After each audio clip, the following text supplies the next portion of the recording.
Vamos abrir a palavra do Senhor em Lucas 7. Disse a vocês que pretendia falar um pouquinho sobre intercessão nessa noite, a partir de um texto muito caro para nós. Se encontra em Lucas capítulo 7, versículos do 1 ao 10.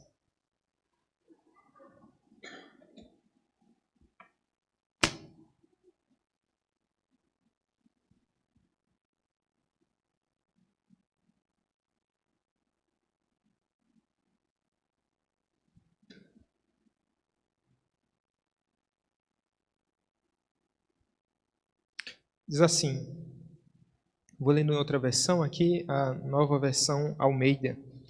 Diz assim a palavra do Senhor. Aliás, deixa eu ler a versão da projeção, revista atualizada. Tendo Jesus concluído todas as suas palavras, dirigidas ao povo, entrou em Cafarnaum. E o servo de um centurião, a quem este muito estimava, estava doente, quase à morte. Tendo ouvido falar a respeito de Jesus, enviou-lhe alguns anciãos dos judeus, pedindo-lhe que viesse curar o seu servo. Estes, chegando-se a Jesus, com instância lhe suplicaram, dizendo: ele é digno de que lhe faças isto, porque é amigo do nosso povo, e ele mesmo nos edificou a sinagoga. Então Jesus foi com eles, e já perto da casa, o centurião enviou-lhe amigos para lhe dizer: Senhor, não te incomodes, porque não sou digno de que entres em minha casa. Por isso eu mesmo não me julguei digno de ir ter contigo. Porém, manda com uma palavra, e o meu rapaz será curado. Porque também eu sou homem sujeito a autoridades, e tenho soldados às minhas ordens, e digo a este, vai, ele vai, e ao outro, vem, ele vem, e ao meu servo, faze isto, e ele o faz. Ouvidas estas palavras, admirou-se Jesus dele, e voltando-se para o povo que o acompanhava, disse: afirmo-vos que nem mesmo em Israel achei fé como esta. E voltando para casa, os que foram enviados encontraram curado o servo. Amém. Deus amado, na Tua palavra, Senhor, que nos traz, Senhor, tanta esperança, que tem sido alimento, sobretudo a Tua palavra, Senhor Deus. Quando o Senhor lança uma palavra, nós cremos, ó Senhor Deus, basta uma palavra Tua, ó Pai, para que o milagre aconteça. Tua palavra que é poderosa, basta uma palavra Tua para que haja salvação. A Tua palavra não é um pedido, a Tua palavra não é uma sugestão, a Tua palavra é uma ordem, Senhor Deus. O vento e o mar te obedecem, Senhor Deus. Quando nada existia, o Senhor trouxe à existência todas as coisas por meio da Tua palavra. Quando estávamos mortos em nossos delitos e pecados, foi através da Tua palavra, Senhor, que fomos vivificados. Ó Deus, que essa mesma palavra, Senhor, nos oriente nessa noite, em nome de Jesus. Amém. Crente é um indivíduo que, por natureza, já é sofredor. É sofredor porque ele toma a cruz de Cristo. Perceba que a entrada, no cristianismo, ela não vem com uma coroa. A coroa é a promessa. Ela vem pelo menos com uma coroa de brilhantes, A gente pode falar numa coroa de espinhos, mas ela vem com a cruz.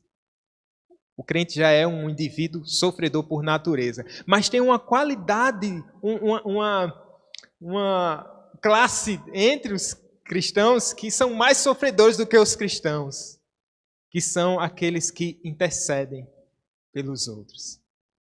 O intercessor é aquele que toma as dores do outro com muita facilidade. Enquanto a igreja festeja, ele chora por aqueles que estão invisíveis. Enquanto a igreja não percebe de maneira tão clara aqueles que estão sofrendo, ele se antecipa e ele consegue não somente ver a dor, mas é aquele que se envolve na dor. São esses os mais sofredores entre os sofredores, os intercessores. Ao mesmo tempo, irmãos, é um santo ministério. Aqueles a quem Deus chama, e é verdade que o ministério da intercessão é um ministério da igreja. Mas especialmente, parece que Deus dá doses maiores de compaixão a certos corações que se inquietam tanto que não conseguem dormir antes que apresentem diante do Senhor Deus a vida daquele que ele sabe que está sofrendo. Intercessão, que ministério maravilhoso. Eu quero falar um pouquinho sobre isso, olhando para esse texto, que trata sobre uma figura assim de grande destaque, embora ele não reconheça o seu destaque, que é o centurião. Um homem que tinha sob a sua tutela e sob a sua autoridade soldados romanos. E que teve um encontro com o Senhor Jesus Cristo. Essa passagem ela também está registrada lá em Mateus, no capítulo 8, a partir do versículo 5 ao versículo 13, com algumas diferenças, ou esses textos, melhor dizendo, eles se complementam, porque aqui em Lucas vai dizer que Jesus, tendo concluído as suas palavras, ele entra em Cafarnaum, e o servo do centurião, a quem ele muito estimava, estava doente, e no verso 3 assim: quando o centurião ouviu falar a respeito de Jesus, enviou alguns dos judeus. Lá no texto de Mateus diz que foi o próprio centurião que foi em pessoa ao encontro de Jesus Cristo, mas podemos entender que aquilo que uma pessoa faz por meio de um agente é a própria pessoa quem faz. Na verdade, Lucas ele mostra uma faceta de alguém que manda um representante até Jesus. Mateus interpreta como era comum na época. Aquele que é um agente é como se representasse a própria pessoa. Então são textos que se complementam aqui. Eu quero pensar um pouquinho sobre as características de um intercessor, que esse centurião novo na fé já apresenta algumas características aqui para a gente. O intercessor, ele lembra dos outros e esquece de si mesmo. Alguma coisa do que eu já comecei falando aqui nessa noite. No verso 5 de Mateus, diz que ele se aproximou implorando. Esse implorar aqui nos remete a não só a um pedido, não só alguém que se lembra de pedir pelo outro numa quarta-feira à noite, não somente alguém que cita o nome de outro numa tirinha, mas alguém que se envolve na dor. Ele não somente pede, mas ele insiste nesse pedido. Veja que implorar nos traz essa conotação de alguém que apela. Eu peço, eu rogo. E nós estamos pensando aqui em um centurião que não estava assim, não era dado a pedir nada a um judeu. Ele pedia àqueles que estavam acima dele uma patente maior. A estes ele se sujeitava com o propósito talvez de ser favorecido, mas não há outro menor do que ele. Mas ele se aproxima de Jesus, ou ele manda que vão até Jesus pedir em prol de um servo, a um indivíduo altruísta. Ser altruísta, irmãos, é um defeito ou uma qualidade? Pedir mais para o outro e se esquecer de si mesmo. Tem pessoas que são tão altruístas que a gente fica até incomodado, né? Se lembre um pouquinho de você. Pare de sofrer pelo outro. Viva a sua vida. Às vezes dizemos isso para um parente, né? Para uma mãe que está sofrendo muito por causa de outro filho. Mãe, viva a sua vida. Não se preocupe tanto com o outro. Mas dentro aqui de um contexto cristão, de um novo nascimento, isso se torna uma qualidade. Porque quando somos altruístas, nós estamos parecidos com o Senhor Jesus Cristo, que se esquece de si mesmo e lembra dos outros, que abre mão da sua glória para que outros pudessem desfrutar da glória divina. Ele se aproxima de Jesus, esse centurião, para pedir por outro.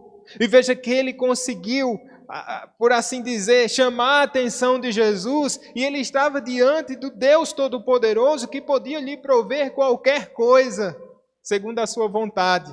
mas que ele reconhecia que aquele Jesus, ele era todo poderoso, porque o texto vai nos mostrar que quando ele ouve falar que Jesus estava passando por Cafarnaum, ele tem logo essa iniciativa de tentar ver um encontro com ele. Ele pede por outro. Muitas vezes nós temos a característica de não pedir nada para nós. Alguém sente muita dificuldade de pedir. Se for para mim, eu não peço. Mas se for para outro, eu peço. Eu não tenho vergonha. O centurião não está pedindo nada para si, mas está pedindo por outro. Diante da sua limitação, e essa limitação o faz chegar até Jesus. Pedir, se esquecer das suas próprias necessidades para lembrar das necessidades do outro. Tomar as dores de um servo como se fosse um parente aqui.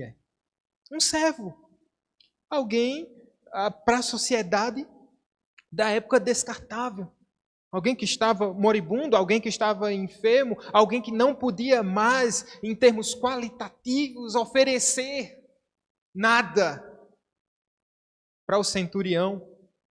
Mas a mesma verdade ocorre hoje nessa sociedade utilitarista, e às vezes nós nos portamos dessa forma também. Quando alguém não pode nos oferecer mais nada, nós o encostamos, é um inválido. Mas esse centurião, ele toma para si essa dor. A dor de um servo é a sua própria dor. Como nos lembramos de Jesus Cristo, dele ver que a dor dos homens, dos pecadores, se torna a sua própria dor. Esse é o intercessor. Ele se lembra mais dos outros e acaba se esquecendo de si mesmo. Como somos nós quando estamos na presença de Deus em oração? Nos lembramos mais das nossas demandas, não é errado, nós pedimos pelas nossas necessidades, mas será que nós também nos lembramos dos outros? Segunda característica desse intercessor é que ele entende que não é digno. Há pessoas aqui, religiosos, ele tem um ciclo de amigos aqui muito bom. Ele era amigo dos judeus, a tal ponto de até ter construído uma sinagoga, e ele é chamado de amigo no verso 5, porque é amigo do nosso povo. Ele tinha construído essa sinagoga, mas ele mesmo não se sente digno. Ele não é aquele que louva a si mesmo. Ele é aquele que não tem em grande estima a sua própria identidade, não que ele tivesse uma autoestima baixa, mas porque ele sabia quem ele era. Nem mais nem menos. E aqui, ele não se vale da sua farda, e ser um centurião na época era como se fosse um juiz local. Ele não se sente digno de que Jesus venha ter com ele, acreditamos que a casa dele não era uma casa assim imprestável, ele tinha até servos, mas ele não quer que Jesus venha à sua casa. As tradições judaicas afirmavam que era indigno receber um gentio em sua residência. Então perceba que é como se ele entendesse isso, a questão cultural. Não, é indigno que ele venha à minha casa.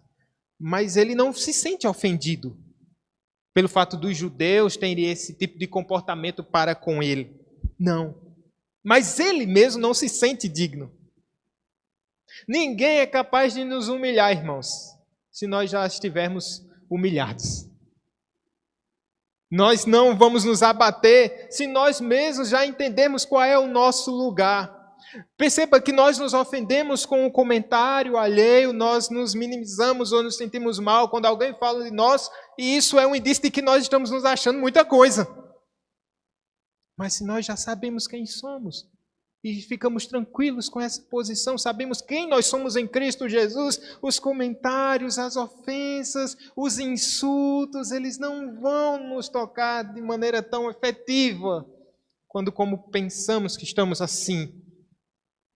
Temos alguma virtude Então ele sabia que, segundo a cultura, um judeu a entrar na casa de um gentio, ele se tornava cerimonialmente impuro. Não precisa. Ele já se sentia impuro. Outra característica desse centurião, como intercessor, é que ele tem a oportunidade de estar mais perto de Jesus. E eu acho isso fantástico. Porque na providência divina, Deus tinha feito com que um servo, ou permitido com que um servo ficasse prostrado, para que o centurião se prostrasse diante dele. Veja, dentro desse plano maravilhoso, orquestrado pelo Senhor, foi da permissão do Senhor que um servo ficasse enfermo, porque foi justamente através da enfermidade daquele servo, e não era qualquer servo, era o servo a quem ele tinha autoestima. Era aquele servo que ele tinha assim uma afeição maior. Foi justamente aquele que veio a ser prostrado. Foi justamente esse que ficou acamado, para que, compadecido dele a tal ponto de ir até as últimas consequências para buscar cura para esse servo, que ele se prostra diante de Jesus Cristo. Isso nos dá nos mostra uma forma de entendermos esse ministério da intercessão. É que quando um irmão cai acamado em sofrimento, quando o nosso parente sofre, através desse sofrimento, Jesus Cristo está nos levando para os seus pés. Está nos levando. O intercessor não somente se envolve com a dor alheia, mas ele se aproxima de Deus.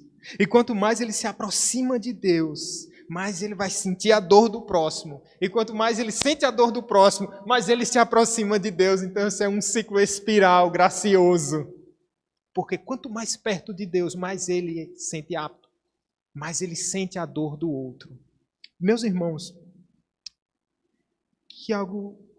podemos entender isso como algo extraordinário.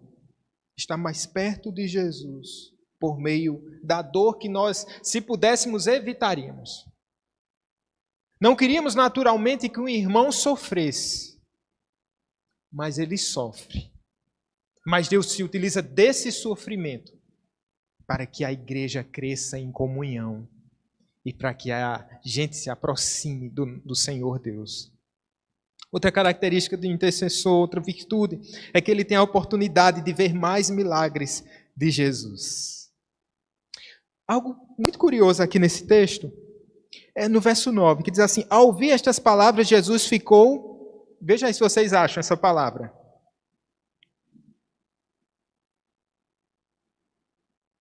Jesus ficou o quê?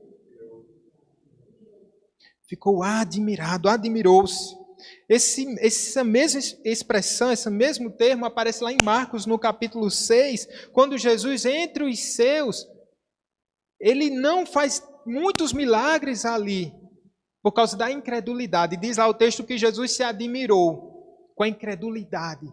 Eles não viram muitos milagres. É como se Jesus, sendo aquele Deus todo-poderoso, tendo domínio sobre a criação, domínio sobre a morte, domínio sobre o mundo espiritual, eles estivessem levando ali. Eu estou me lembrando do pastor da Igreja Batista da Lapa, em Lisboa, que é Tiago Cavaco. O nome dele é engraçado, mas ele é uma bênção. Tiago Cavaco. E ele vai falando sobre isso, dizendo assim, é como se as pessoas da época levassem aquele pessoal que estava gripado. Aquele pessoal assim, que estava assim, só com mal-estar. Vamos lá para Jesus que ele é capaz de curar. Jesus ali não pôde fazer tantos milagres, porque eles não criam em Jesus Cristo como Deus Todo-Poderoso. Jesus é esse Deus poderoso, sim, porque com uma palavra Ele é capaz de curar. Com uma palavra Ele é capaz de transformar. Com uma palavra Ele é capaz de trazer à existência as coisas que não existem. Com uma palavra Ele é capaz de salvar. Com uma palavra Ele é capaz de ressuscitar. Com uma palavra Ele é capaz e Ele é poderoso para acalmar o mar, a tempestade e os ventos. Mas por quê? O intercessor ele tem a oportunidade de ver mais milagres de Jesus. Porque o centurião, ao apresentar a vida do seu servo, ele recebeu esse milagre. Ele testemunhou desse milagre. No verso 10 diz: e quando os que tinham sido enviados voltaram para casa, encontraram o quê? O servo curado. O servo curado. Sabe uma coisa? A intercessão, ela está intimamente relacionada com ações de graças. Perceba que quanto menos intercedemos, menos motivos de ações de graças nós temos.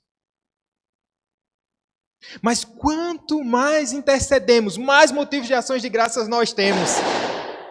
Porque quando nós chegamos assim, vocês têm algum motivo de ações de graças, você fica pensando, não sei, né? Fica devagando, né? Aquilo que é ordinário, a gente lembra, né? Mas quando nós nos demoramos na presença de Deus, apresentando a vida de um irmão, a vida daquele que sofre, quando a nossa lista de pessoas por quem nós intercedemos, eu lembro do presbítero Tiago que tem uma agenda, quando a nossa lista é vasta, nós perceberemos de maneira mais efetiva a ação de Deus. Deus está fazendo, Deus está operando. Quanto mais nós intercedemos, mais motivos nós temos para agradecer, mais motivos para louvar a Deus, porque eu sei que Deus tem feito maravilhas. E é isso, meus irmãos. Nós temos a oportunidade de interceder por outras vidas. Se a sua lista já estava cheia, você já ganha mais 21 nomes no mínimo. E juntamente com esses 21 nomes, mais tantos outros. As crianças que estão no ventre, 42. Vou parar de contar, nunca dá certo, que eu sou péssimo em matemática. Mas os parentes, e os vizinhos, e os amigos dos amigos. A gente vai percebendo um lastro assim, inimaginável. Pessoas que estão acamadas, no sentido de dizer que precisam de Jesus e que precisam de uma cura e que precisam serem apresentadas na presença de Deus, porque por si sós elas não conseguem, elas não podem. Esse é o ministério da intercessão. Nós podemos interceder pelos outros. Nunca vai faltar gente por quem interceder.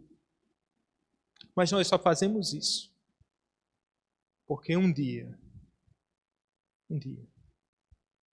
Jesus Cristo intercedeu por nós. Porque um dia Jesus Cristo resolveu sofrer por nós. Porque um dia Jesus Cristo resolveu tomar sobre si as nossas dores. Nós só intercedemos, irmãos. Porque agora, hoje é o dia que? Primeiro é 31, né? Já tô lá, vocês sabem, né? Porque está adiantado no meu calendário.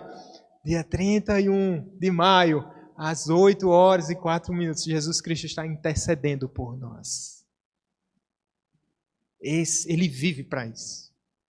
Ele vive para interceder. E nós, como igreja, vivemos para interceder também.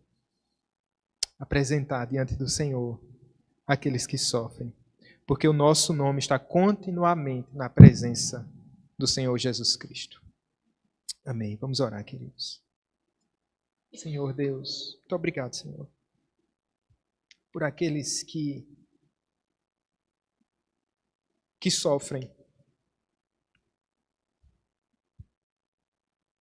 Porque por meio daqueles que sofrem, muitas vezes esse é o nosso próprio sofrimento pessoal. O Senhor move a igreja em intercessão. O Senhor se aproxima mais da sua amada igreja. O Senhor se dá a conhecer de maneira mais graciosa, muitas vezes através da intercessão. Como o centurião, nós dizemos a Ti, Senhor, não por nós, não por causa de nós, não por alguma virtude que haja em nós, mas pela tua graça, Senhor, pela tua misericórdia. Ó Deus amado, assim como o Senhor não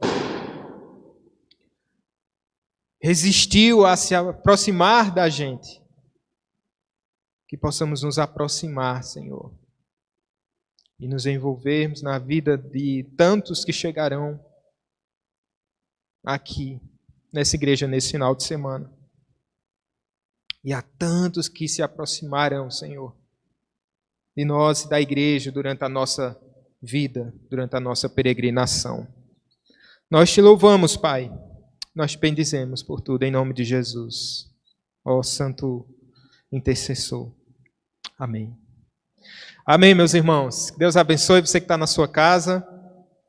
Vamos encerrar a transmissão por aqui. Vamos ter um breve momento de oração individual, assim, em off, né, aqui com os irmãos. Deus abençoe.